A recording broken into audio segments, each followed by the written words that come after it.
মাগুরা প্রথম কিক দেবেন। প্রস্তুত প্রস্তুত গোলরক্ষক, প্রস্তুত খেলার পরিচালক, প্রথম শট এবং গোলরক্ষকের বাম প্রান্তে দিয়ে বড় একটা যাচ্ছে পরিহিত ফরেন প্লেয়ার, তিনি গোল করলেন এবং লালমনিরহাটকে এগিয়ে নিলেন। অর্থাৎ টাইব্রেক প্রথম ফজলুল হক মন্ডল সিটি ফুটবল টুর্নামেন্ট 2025-এর প্রথম টাইব্রেকের প্রথম গোল ফরেন প্লেয়ার বোবো, তিনি অসাধারণ দক্ষতায় বল গোলরক্ষকের বাম পাশ দিয়ে পরাভূত করে জালে প্রবেশ করানোর মধ্য দিয়ে প্রথম টাইব্রেক সফলভাবে সম্পন্ন করলেন। এ পর্যায়ে 3 নম্বর জার্সি পরিহিত খেলোয়াড় মাগুরা ফুটবল একাদশ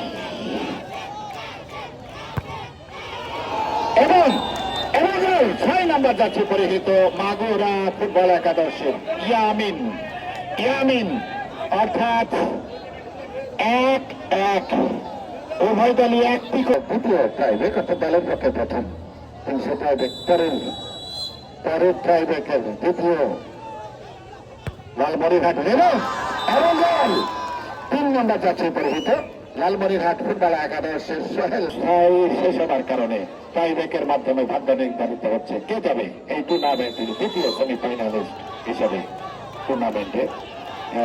সেখান থেকে এবং অসাধারণ গোলরক্ষকের একেবারে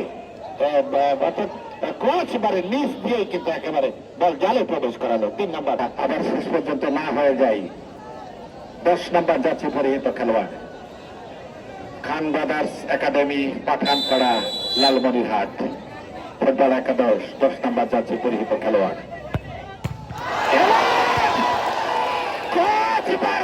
প্রতিহত হলো 10 নম্বর জার্সি পরিহিত খেলোয়াড় 10 নম্বর জার্সি তিনি মিস করলেন।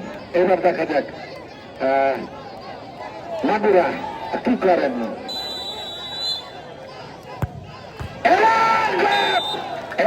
অর্থাৎ মাগুরা 3টি কিক নিয়েছেন, অর্থাৎ 3টি টাই পাঠানপাড়া জল ঢাকা লালমনিরহাট।